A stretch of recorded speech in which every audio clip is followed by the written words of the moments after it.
بسم اللہ الرحمن الرحیم۔ عقائد اہل سنت والجماعت کا سلسلہ شروع ہے، اور آج کے درس کے اندر انشاءاللہ ہم جانیں گے مسئلہ استعانت و توسل اور اہل سنت والجماعت کا موقف۔ آج کا درس نہایت اہم ہونے والا ہے کئی معنوں کے لحاظ سے۔ ایک تو یہ کہ یہ مسئلہ صرف ہند و پاک نہیں بلکہ بر صغیر اور اس کے علاوہ بھی کئی ایک مقامات پر نزاع کی صورت اختیار کیے ہوئے، اور مسلمانوں کے تقریباً 3 گروپ آپس میں دست و گریباں ہیں، اور ہر شخص کے پاس اپنے اپنے دلائل ہیں۔ بس فرق یہ ہے کہ بعض حضرات خطا پر ہے اور بعض کو اللہ رب العالمین نے صحیح سمجھ اور صحیح فکر عطا فرما دی۔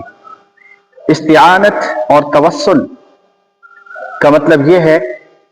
کہ مخلوق میں اللہ رب العالمین کی مخلوق کے اندر، یعنی اللہ کے علاوہ کسی اور سے توسل کا معاملہ قائم کرنا اور استعانت کا معاملہ قائم کرنا، دعا کرنا اور مدد مانگنا، یہ کس پوزیشن میں جائز ہے، کس پوزیشن میں جائز نہیں ہے، ان کی کیا شرائط ہیں، کیا طرق ہیں، ان تمام باتوں کو آج ہم انشاءاللہ جاننے کی کوشش کریں گے۔ 5 صورتیں ہیں۔ اس مسئلے کی وضاحت کے لیے میں سر دست عرض کروں کہ 5 چیزیں ہم کو یاد رکھنے کی ضرورت ہے توسل کے اندر استعانت کے تعلق سے۔ یعنی 5 صورتیں ایسی ہے کہ عموماً پیش آتے ہیں۔ اب ان 5 صورتوں کے اندر بعض چیزیں باتفاق جائز ہے، مندوب اور مستحسن ہیں، اور بعض چیزیں بالاتفاق ناجائز ہے، لیکن ان میں بعض صورتیں ایسی ہیں جو بعض کے نزدیک نزاع کی کیفیت اختیار کیے ہوئے ہیں۔ آج ہم کوشش کریں گے کہ ان موضوعات پر وضاحت آ جائے اور یہ سمجھ میں آ جائے کہ اہل سنت والجماعت، علماء دیوبند اور جمیع امت مسلمہ کے بڑے اور موقر بشمول تمام صحابہ کرام کا منہج طریقہ کیا تھا۔ ان 5 صورتوں میں سب سے پہلا ہے کہ مادی اسباب میں غیر اللہ سے استعانت، جیسے کہ تمام صنعت میں صنعت کاروں سے پوری دنیا مدد لیتی ہے، تو ایک یہ صورت کہ صنعت کار، ایک مثال سے سمجھیے اس مسئلے کو، مادی اسباب میں غیر اللہ سے استعانت کا کیا مطلب ہوتا ہے۔ فرض کیجئے کہ بچے اپنے والد سے اور اپنے والدین سے بعض چیزوں کا سوال کرتے ہیں۔ مان لیجئے کہ ایک بندہ ہے اور اس کے والد جو ہے باہر کام کرنے گئے ہوئے ہیں۔ اب وہ لڑکا اپنے والد سے کہتا ہے کہ میرے لیے فلاں چیز لے کر کے آئیے اور مجھے یہ دلا دیجئے، وہ دلا دیجئے۔ تو یہ جو بچہ اپنے والد کے ساتھ یہ رشتہ قائم کر رہا ہے کہ مجھے یہ دیجئے، وہ دیجئے، فلاں چیز لے کر کے آئیے، یہ مادی اسباب ہے، اور یہ غیر اللہ کے علاوہ کسی فرد سے یہ رشتہ قائم کیا جا رہا ہے۔ ایک تو مدد مانگنے کا یہ صورت ہے۔ اس میں آپ اس کو مثال کو بڑی کرتے جائیے تو اور زیادہ مسئلے کی وضاحت ہوتی چلی جائے گی۔ مثلا بیوی اپنے شوہر سے استدعا کرتی ہے، مدد مانگتی ہے۔ اس کے اوپر جائیے تو کاریگر اپنے سیٹ سے مدد مانگتا ہے۔ پوری دنیا کا ایک نظام ہے کہ ہر شخص دوسرے کا محتاج ہے مادی اسباب میں۔ ایک یہ ہے کہ مدد مانگنا۔ نمبر 2 پر ہے کہ اللہ کے سوا کسی نبی، ولی، فرشتہ یا دیوتا کو اللہ تعالیٰ ہی کی طرح بالکل منوان، قادر مطلق اور مختار مطلق مان کر اپنی حاجت اور ضرورت کا سوال کرنا۔ یعنی جس طریقے سے خدا سے استعانت کی جاتی ہے، مختار کل سمجھا جاتا ہے خدا کو، اور ضرورت کا کفیل سمجھا جاتا ہے، ضرورت کو بنانے والا، مشکل کشا سمجھا جاتا ہے، ایسے ہی مخلوق میں کسی بھی چیز کو مان لیا جائے، نبی کو مان لیا جائے، فرشتوں کو مان لیا جائے یا اولیاء کو مان لیا جائے، اور بالکل منوان اس انسان کو یا اس فرشتے کو یا اس جو ہے تمام فرد کو یہ تصور کیا جائے کہ یہ خدا کے برابر اختیار رکھتے ہیں، یہ ہے کھلا کفر، اور یہ ایسا کھلا کفر ہے کہ اس کے بارے میں کسی کا کوئی اختلاف نہیں۔ نمبر 3 پر آتا ہے کہ اللہ رب العالمین کی مخلوق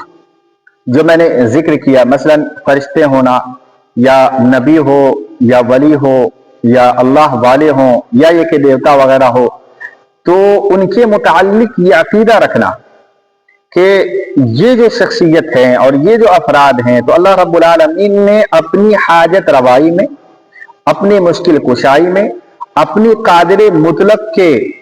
عنصر میں ان کو بھی شریک کیا ہے۔ یعنی بعض مقامات پر یہ کہہ دیا کہ یہ بھی مدد کرنے کے لیے قادر ہیں، یہ فلاں کام کر سکتے ہیں، یہ فلاں کام کر سکتے ہیں، ان کو میری ضرورت نہیں، یہ جب چاہیں گے جو چاہے کر دیں گے۔ یعنی بعض چیزوں کا اختیار بنا دینا، اختیار دے دینا۔ ایک یہ صورت ہے۔ 3 صورتیں ہو گئی۔ نمبر 1 کہ مادی اسباب میں جیسے کہ پوری دنیا ایک دوسرے کا مدد کرتی ہے، وہ صورت۔ نمبر 2 کہ اللہ کے برابر دیگر کو اس کے مقام پر ٹھہرا کر کے ان سے مدد مانگنا۔ نمبر 3 کہ ان کو یعنی مخلوق کو اللہ رب العالمین کو قادر مطلق ماننا، لیکن ساتھ میں یہ ماننا کہ انہوں نے اپنے مقرب مخلوق میں بعض لوگوں کو اختیار دیا ہے کہ یہ دوسروں کو کام بنائے۔ مان لیجئے کہ قادر مطلق ہے اور جو ہے کل اختیار کا مالک تو اللہ رب العالمین ہے، لیکن بعض اختیارات کسی کو سونپ دیے ہوں، رزق پہنچانا، بارش، جو بھی XYZ۔ ایک یہ صورت۔ نمبر 4 پر ہے کہ مقرب اللہ کے رب العالمین کے جو مقرب بندے ہیں، جو بارگاہ اعزی میں مقبول بندے لوگ ہیں،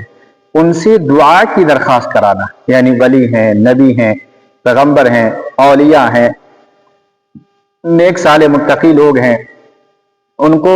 یہ کہنا کہ ہمارے لیے دعا کیجیے، کیونکہ آپ اللہ کے خاص بندے ہیں، آپ ہمارے لیے دعا کیجیے گا تو اللہ رب العالمین ہمارا کام بنا دے گا۔ ایک یہ صورت، یعنی ان مقرب ترین بندوں سے دعا کی درخواست کرنا، سمجھنا نہیں کہ وہ دعا قبول کرنے والے ہیں، بلکہ درخواست کرنا۔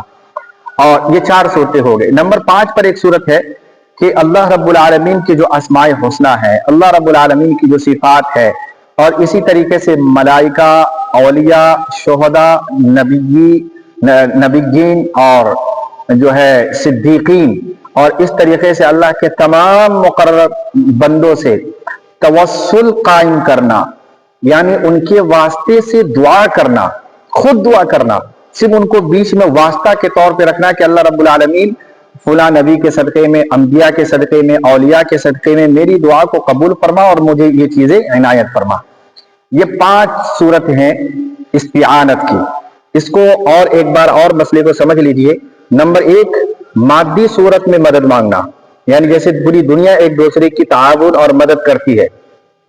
یہ بالاتفاق جائز ہے، آگے اس تمام کی وضاحت آ جائے گی۔ نمبر 2 پر ہے کہ اللہ رب العالمین کو جس پوزیشن پہ ہم نے مانا ہے، اسی پوزیشن پر غیر اللہ کو بھی ماننا اور حاجت روا مشکل کشا کا عقیدہ رکھنا جیسے کہ ہم اللہ سے رکھتے ہیں، یہ بالاتفاق کفر ہے۔ نمبر 3 پر ہے کہ فرشتے، ولی، اولیاء یا دیوی یا دیوتا،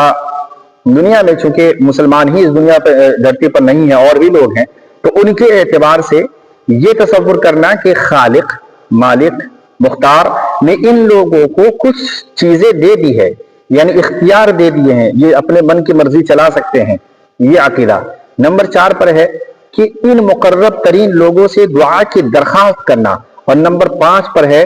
کہ ان مقرب ترین لوگوں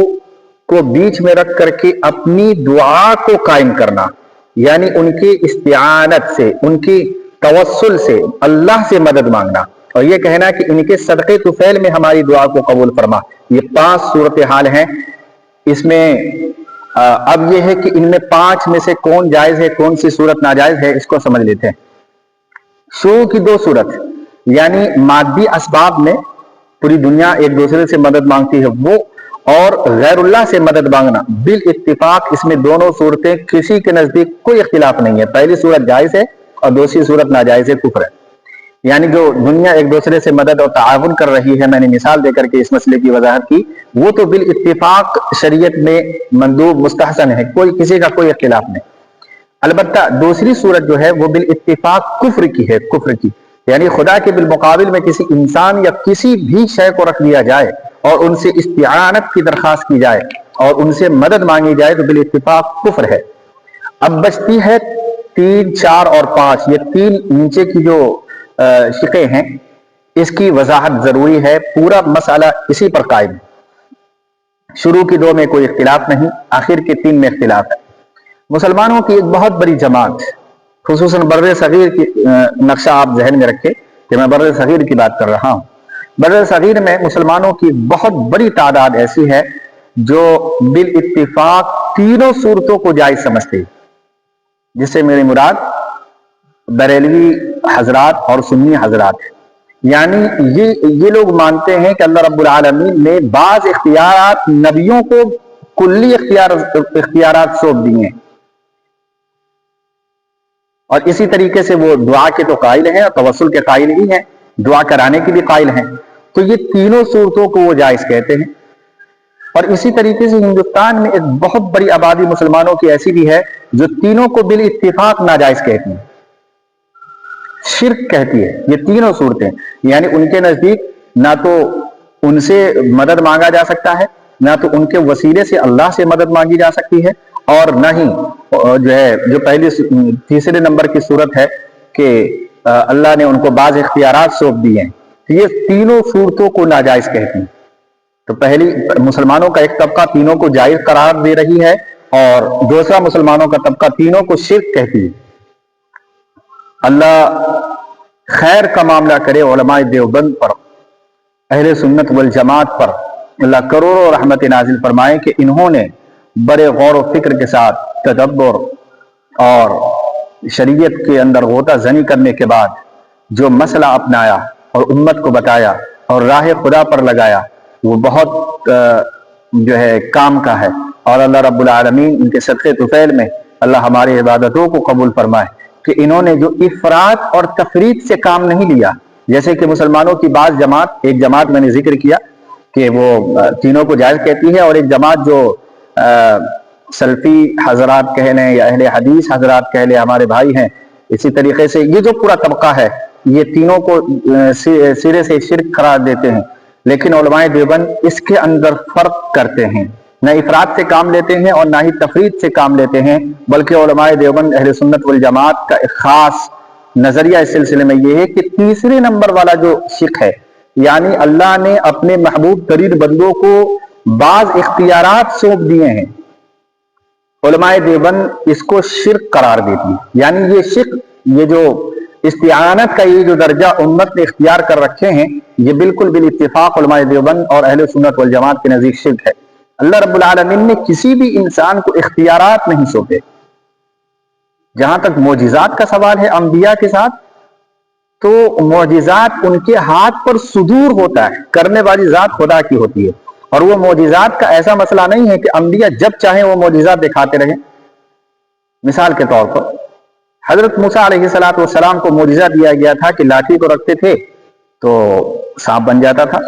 تو ہمیشہ یہ چیز ان کی یعنی ان کے عصا کے ساتھ یہ لاحق نہیں تھا کہ جب بھی عصا کو رکھیں گے تو سانپ بن جائے گا، بلکہ خاص خاص موضوع پر، جگہوں پر جہاں پر اللہ کو ضرورت پڑی یہ سانپ بنانے کی، وہیں پر یہ بنا ہے، ورنہ حضرت موسیٰ کے ساتھ وہ جو عصا ہے پوری زندگی رہی ہے۔ حضرت موسیٰ ان سے جو ہے جھاڑ سے لکڑیاں توڑ لیا کرتے تھے، پتے چن لیا کرتے تھے، ٹیک لگا کر کے کام کیا کرتے تھے، بکریاں چرایا کرتے تھے، اور بھی متعدد کام کیا کرتے تھے۔ تو کیا جب بھی ان کے ہاتھ سے وہ عصا زمین پر رہتا تھا وہ سانپ بن جاتا تھا؟ بالکل غلط بات ہے۔ بلکہ اللہ رب العالمین جب چاہتے تھے، انبیاء کے ہاتھ پر معجزات کا صدور ہوتا تھا جن کو عقل انسانی سمجھنا ذرا مشکل ہوتا تھا، عادت اور خرق کے اعتبار سے وہ چیز جو ہے عمومی طور پر پیش نہیں آتی تھی، جس سے لوگ انکار کر دیتے تھے۔ تو انبیاء کے ہاتھ پر جو معجزات کا صدور ہوتا ہے، جس سے یہ معلوم چلتا ہے کہ لگتا ہے ان کو اختیارات دیے گئے، نہیں، اللہ رب العالمین جب چاہتا ہے وہ انبیاء کے ہاتھ پر معجزات ہوتا ہے۔ وہی چیز اگر اللہ رب العالمین نہ چاہیں تو وہ لاکھ معجزہ دکھانا چاہے، انبیاء بھی معجزہ نہیں دکھا سکتے۔ دکھانے سے پہلے اللہ کی مدد لیتے ہیں انبیاء، اللہ سے درخواست کرتے ہیں کہ میری قوم یہ کہہ رہی ہے اور یہ شرط لگا رہی ہے کہ میں ایسا کروں گا تو ہی مانیں گے یہ لوگ، تب اللہ رب العالمین اجازت دیتے ہیں کہ ہاں ایسا کرو، تب کیا جاتا ہے۔ تو بیچ کا جو درجہ ہے کہ اختیارات کے بعض اختیارات سونپنا، یہ بھی علماء دیوبند اس کے قائل نہیں ہیں اور کہتے ہیں کہ یہ شرک ہے، کفر تو نہیں بلکہ اللہ کے ساتھ شرک ہے۔ البتہ نیچے کا جو دو حصہ ہے، یعنی انبیاء، اولیاء اور صلحاء سے دعا کی درخواست کرنا اور ان کے توسل سے خود اللہ سے دعا کرنا، یہ بالاتفاق جائز ہے، مندوب مستحسن ہے۔ قرآن مقدس کی آیتیں صراحت کرتی ہے، صحیح اور صریح روایتیں اس کے اوپر جو ہے وضاحت کرتی ہے، اس سے بڑی اور کیا بات ہو سکتی ہے۔ علماء دیوبند کی کتاب ہے المہندد علی المفند، اس کے صفحہ نمبر 4 پر علامہ خلیل احمد سہارنپوری نے اس مسئلے کی بڑی وضاحت فرمائی۔ میں چاہتا ہوں کہ اس کو سن لیا جائے تاکہ ہمارے مسئلے کی مزید وضاحت ہو جائے، اور پھر اس کے بعد کچھ حدیثیں اس تعلق سے پیش کی جائیں گی۔ المہند کے صفحہ نمبر 4 پر جو عبارت ہے وہ یوں ہے کہ عندنا وعند مشائخنا يجوز التوسل في الدعوات بالانبیاء والصالحین من الاولیاء والشہداء والصالحین في حیاتهم وبعد وفاتهم بأن يقول في دعائه اللهم إني أتوسل إليك بفلان أن تجيب دعوتي وتقضي حاجتي إلى غير ذلك، کہ دعا میں انبیاء علیہ السلام، شہداء، صالحین، اولیاء کا وسیلہ اختیار کرنا ہمارے اور ہمارے مشائخ کے نزدیک بالاتفاق جائز ہے۔ ان کی زندگی میں بھی، یعنی انبیاء اولیاء جو ذکر کیے گئے، ان کی زندگی میں بھی ان کے توسل سے دعا کیا جا سکتا ہے، اور ان کے وفات پا جانے کے بعد بھی۔ مثلا کوئی شخص یہ کہے کہ میں فلاں بزرگ کے وسیلے سے آپ سے درخواست کرتا ہوں کہ میری دعا کو قبول فرما، یا کہ میری حاجت کو پوری فرما، یہ تو بالاتفاق جائز ہے۔ یعنی اللہ رب العالمین سے دعا کرنا کہ اللہ رب العالمین فلاں اولیاء، فلاں ولی اور فلاں نبی کے صدقے طفیل میں ہماری دعا کو قبول فرما، یہ جائز ہے۔ اسی طریقے سے آگے ارشاد ہوا، اچھا یہ چیزیں حوالے کے طور پر ہے، بہتر ہے کہ اتنی عبارت المہند کی کافی ہے اس مسئلے کی وضاحت کرنے کے لیے۔ آگے شفاء السقام کے صفحہ نمبر 220 پر جو عبارت ہے وہ یوں ہے، ان التوسل بالنبی صلی اللہ علیہ وسلم جائز فی کل حال قبل خلقه وبعد خلقه فی مدت حیاته فی الدنیا وبعد موته فی مدت البرزخ وبعد البعث فی عرصات القیامت والجنہ، کہ نبی علیہ السلام کا وسیلہ بنانا جائز ہے آپ کی پیدائش سے قبل بھی، آپ کی پیدائش کے بعد بھی، اور دنیاوی زندگی میں جب آپ وفات نہ پائے ہوں اس موقع پر بھی، اور وفات پا جانے کے بعد برزخ کی زندگی کے اندر بھی اللہ کے نبی کو وسیلہ بنانا کہ اے اللہ ہمارے نبی کے صدقے طفیل میں میری دعا کو قبول فرما، جائز ہے۔ صرف اتنا ہی نہیں، قیامت کے دن جنت اور جہنم کے فیصلے ہونے سے پہلے تک یہ اختیار دیا گیا ہے امت کو کہ اللہ کے نبی کے صدقے طفیل میں دعا کرائی جائے۔ یہ عبارت سقاء السقام صفحہ نمبر 120 پر موجود ہے۔ دو چار حدیثیں اس سلسلے میں ذکر کی جائے تاکہ مسئلے کی اور وضاحت ہو جائے۔ ترمذی شریف بڑی معتبر ترین کتاب ہے، سیاہ ستہ کا حصہ ہے، جلد نمبر 2 صفحہ نمبر 198 پر ایک روایت موجود ہے حضرت عثمان بن حنیف کی۔ روایت کے الفاظ ہیں کہ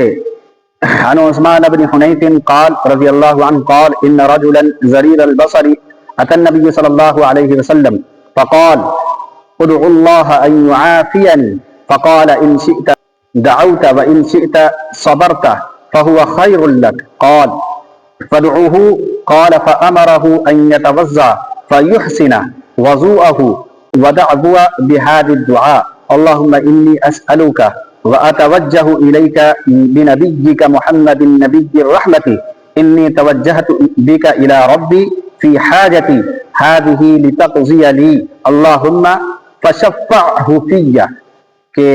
حضرت عثمان بن حنیف فرماتے ہیں کہ ایک نابینا شخص آپ صلی اللہ علیہ وسلم کے خدمت میں حاضر ہوئے اور عرض کیا کہ اللہ تعالیٰ سے دعا کر دیجیے کہ اللہ تعالیٰ میری بینائی کو واپس کر دے۔ آپ نے فرمایا کہ آپ کے لیے بہتر یہ ہے کہ آپ صبر کیجیے، تو انہوں نے کہا کہ نہیں، آپ میرے لیے دعا ہی کر دیجیے۔ تو آپ نے ان کو طریقہ بتایا کہ وضو کرو اچھی طرح، نماز پڑھو، اور اللہ رب العالمین کی طرف جو ہے متوجہ ہو کر کے اللہ سے اس طرح دعا کرو، حدیث کے الفاظ کے اندر میں نے ذکر کیا۔ تو وہ شخص ایسا ہی کیا اور پھر اس کے بعد وہ جو ہے اس کی بینائی واپس آ گئی۔ یہاں پر کیا معلوم چلا کہ حضرت نافع فرماتے ہیں، یعنی حضرت عثمان بن حنیف فرماتے ہیں کہ ایک شخص اللہ کے نبی کے پاس گئے دعا کرانے کے لیے۔ ایک تو یہ ہوتا ہے کہ ہم اللہ کے نبی کے صدقے طفیل میں اپنی دعا خود خدا سے مانگیں، اور ایک یہ ہے کہ نبیوں سے درخواست کریں کہ میرے لیے دعا کیجیے۔ یہاں پر وہ صحابی جو ہے اللہ کے نبی سے جا کر کے استعانت کی درخواست کی ہے، اور اللہ کے نبی نے منع نہیں فرمایا بلکہ کہا کہ ٹھیک ہے ہو جائے گا کام، جا کر کے دعا کرو۔ تو یہ صورت یہ بالاتفاق جائز ہے، حدیث سے ثابت ہوا۔ اسی طریقے سے بخاری شریف کی روایت ہے، جلد نمبر 1 ہے، صفحہ نمبر 493 نمبر پر ہے کہ عن نافع عن ابن عمر رضی اللہ عنہما ان رسول اللہ صلی اللہ علیہ وسلم قال بینما ثلاثة نفر ممن كان قبلكم يمشون اذا اصابهم مطر فآووا الى غار۔ بنی اسرائیل کے ایک شخص کا 3 شخص کا بڑا قصہ مشہور ہے، تو اسی کو اس حدیث کے اندر، چونکہ حدیث بہت زیادہ ہی لمبی ہے تو وقت کا بھی خیال کرنا پڑتا ہے۔ البتہ یہاں تک حدیث پیش کی گئی، اس کے بعد کی حدیث کی جو الفاظ ہے وہ اپنے مطابق دیکھی جا سکتے ہیں۔ البتہ اس کے اندر جو ہے حضرت نافع حضرت عبداللہ ابن عمر سے نقل کرتے ہیں رضی اللہ عنہ کہ رسول اللہ صلی اللہ علیہ وسلم نے فرمایا کہ تم پہلی امت یعنی بنی اسرائیل کے 3 شخص جا رہے تھے، بارش کا وقت تھا، بارش جب زیادہ ہوئی تو غار کے اندر گئے، اور جب تینوں حضرات غار کے اندر پہنچے تو ایک بڑا سا پتھر جو ہے ان کے غار کے دروازے پر آ کر کے لڑک کر کے وہاں پہ ایسے لگ گیا کہ اب یہ غار سے باہر نہیں نکل سکتے۔ فکر لائی خود کیسے نکلے، تو وہاں پر ان تینوں نے اپنے اعمال کے صدقے طفیل میں دعا قبول کی کہ میں نے اپنی زندگی میں فلاں عمل کیا، انہیں کہا فلاں کیا، انہوں نے اپنا فلاں کام بتایا اور کہا کہ اگر آپ کو یہ مقبول ہوئی ہے ہماری عبادتیں یعنی ہمارے اعمال، تو اس کے صدقے طفیل میں ہمارے لیے نجات کی صورت پیدا فرما۔ حدیث کا الفاظ ہے کہ پھر اللہ تعالیٰ نے یعنی اس پتھر کو آہستہ آہستہ ہٹانا شروع کیا، اور جب تینوں کی دعا قبول ہوئی تو تینوں کے صدقے طفیل کے اعمال کے صدقے طفیل میں وہ پتھر ہٹا اور یہ تینوں صحیح سلامت باہر نکلے۔ تو معلوم چلا کہ اعمال کا، خود کے اعمال کا واسطہ دے کر کے بھی دعا کی جا سکتی ہے۔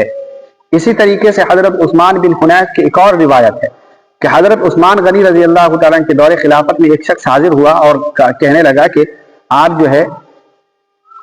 ہمارے لیے دعا کیجیے، تو حضرت عثمان اس کی طرف متوجہ نہیں ہوئے۔ حضرت وہاں پر یعنی جو ہے پھر وہاں پر چونکہ 2 عثمان ہیں، حضرت عثمان غنی اور حضرت عثمان بن حنیف، تو حضرت عثمان بن حنیف کے دور خلافت میں ان کے پاس آ کر کے دعا کی درخواست کی جا رہی ہے، اور وہیں پر حضرت عثمان بن حنیف بھی موجود ہیں۔ لہٰذا جب حضرت عثمان غنی نے توجہ نہیں دی تو حضرت عثمان بن حنیف نے ان کو وہی دعا سکھائی جو اللہ کے نبی نے اس نابینا کو سکھائی تھی اور دعا کے لیے حکم کیا تھا۔ لہٰذا اسی دعا کو اس شخص نے کیا تو پھر اس کے بعد اس کی دعا قبول ہو گئی۔ یہ روایت جو ہے معجم الکبیر طبرانی کے جلد نمبر 9 صفحہ نمبر 31 پر موجود ہے۔ اسی طریقے سے حضرت انس رضی اللہ تعالیٰ عنہ کی روایت ہے کہ خلیفہ ثانی حضرت عمر فاروق رضی اللہ تعالیٰ عنہ کے عہد خلافت میں جب بارش نہیں ہوتی اور قحط پڑتا تو حضرت عمر رضی اللہ تعالیٰ عنہ جو ہے حضرت عباس کے واسطے سے دعا کرتے، توسل سے، اور اللہ سے درخواست کرتے کہ جب اللہ کے نبی موجود تھے تو ہم اللہ کے نبی کے واسطے سے دعا کرتے تھے، آپ تو اللہ کے نبی موجود نہیں ہیں، لہٰذا ان کے چچا حضرت عباس ہیں اور یہ بھی آپ کو مقبول ہے، لہٰذا حضرت عباس کے صدقے طفیل میں قحط کو دور فرما، بارش عطا فرما۔ لہٰذا بارش ہوتی تھی ان دعاؤں پر۔ تو معلوم چلا کہ دوسرے حضرات کا واسطہ دے کر کے، جو اللہ کے مقرب ترین لوگ ہوتے ہیں ان کا واسطہ دے کر کے دعا کرنے میں فائدہ ہے، قبول ہوتا ہے، اور یہ چیز ہے۔ اچھا، یہ جو حضرت انس والی روایت میں نے پیش کی حضرت عمر فاروق کی، یہ صحیح بخاری جلد نمبر 1 صفحہ نمبر 526 پر موجود ہے، یہ بخاری شریف کی روایت۔ تو یہ جو ہمارا 2 مسئلہ ہے نیچے کا کہ خود کے اعمال سے دعا کرنا جیسے کہ بنی اسرائیل کے اندر ہوا، وہ جائز ہے۔ نمبر 2، بڑے بزرگ اور اللہ والے اور نبیوں کے واسطے سے دعا کرنا، یہ بھی جائز ہے۔ البتہ ان کو اس بات کا اہل سمجھنا کہ اللہ نے ان کو اختیارات دے دیے ہیں، یہ شرک ہے، اور اس کے اوپر اور اسٹیپ آگے جائیے، یعنی یہ کہنا کہ یہ بھی خدا کی طرح اختیارات رکھتے ہیں مکمل، یہ تو بالکل کفر ہے، ناجائز ہے اور شرک سے بڑا گناہ ہے۔ ہاں، البتہ مادی اعتبار سے جو دنیا ایک دوسرے سے مدد حاصل کرتی ہے وہ بالاتفاق جائز ہے، اس میں کسی کا اختلاف نہیں ہے۔ تو یہ رہی توسل کے تعلق سے۔ البتہ شیخ الاسلام ابن تیمیہ کا ایک حوالہ پیش کر کے اپنی بات کو ختم کروں گا کہ ابن تیمیہ قاعدہ جلیلۃ فی التوسل اور والوسیلہ صفحہ نمبر 56 پر تحریر لکھتے ہیں، فرماتے ہیں کہ نعم لو سأل اللہ بإیمانہ بمحمد صلی اللہ علیہ وسلم وصحبتہ لہ وطاعتہ لہ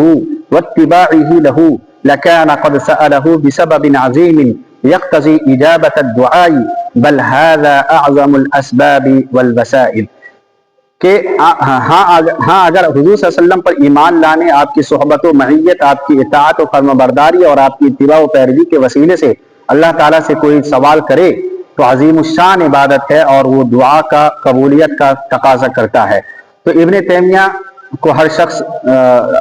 جانتے بھی ہیں اور ان کو مانتے بھی ہیں، ان کے علم کا لوہا مانتے ہیں، لہٰذا میں نے ان کی عبارت پیش کر دی ہے کہ یہ علماء دیوبند اہل سنت والجماعت کے عقائد میں سے ہے کہ نیچے کے جو دو صورتیں ہیں یعنی توسل اور استعانت، یہ جائز ہے، البتہ کل اختیارات اس کے اندر ماننا یہ جائز نہیں، اور بعض اختیارات کا مالک ماننا یہ بھی جائز نہیں، البتہ مادی اعتبار سے مدد اور تعاون یہ بالاتفاق جائز ہے۔ اللہ رب العالمین سے دعا فرمائیں کہ اللہ تعالیٰ صحیح